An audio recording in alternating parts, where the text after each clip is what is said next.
thought I would share the pain in the butt I've been working on lately. It's from a mk5. It's a 2009 Jetta, and the lumbar was like negative lumbar. I couldn't even drive it because it hurt so much, and the knob didn't do anything because the cable was too loose, and by the time I tightened the knob as far as it goes, the cable would just get the slack out. And to show how I'm kind of fixing that to get actual adjustment out of it, this knob I couldn't get off. I had to stretch it, the seat cover over it. It was a real bear. But what I did is the cable pulls out pretty easily. It disconnects from underneath of this little cam, and then it comes out through here and here. You just wind it through, and then this part you have to pull out. The little cylinder slides into there just a little bit, and then to get it out here, this part bends over to the side and then pulls straight out. So what I did is I attempted to lengthen the insulation, which would make it tighter, and I did that with just actually an electrical little ring, crimp-on ring thing for a wire. So kind of what that looks like. A bunch of them. So I just cut the ring off, and I used the barrel and expanded it with a punch,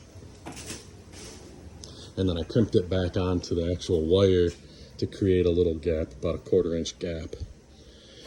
And then also I noticed there was a lot of slop down here, so I drilled some holes at angles, safety wired it to the actual bar here and here, so it's really tight down here and doesn't allow movement to make slack in the cable. Also, this rivet, it only has one rivet in it. I put 2 new rivets with washers, and then drilled this one out and put a new rivet here. This was just a Harbor Freight rivet, this big one. I think it's 1/4 inch diameter, but it was pretty easy to remove. So that secured this little plastic piece, which is a separate piece than the actual lumbar part. So that's what I found was initially rotating the knob. It was loose because of the cable, and also this lumbar bracket, I'll call it, was not secure on the guide rods. You can see here, this, you can remove this piece pretty easily by pushing it sideways if you need. Also, the seat cover stretches over the top headliner parts, and I'd recommend when you remove the seat from your car, try to recline the seat first, because the seat cover was actually pinched inside of here quite a bit. I ended up removing the bolts for the back. There's one here and down here. But yeah, it's kind of a real pain in the butt. I had to cut the cushion a little bit, and it actually tore right there, you can see, because I got impatient with it. But I thought once it's all stretched back over, it should be fine.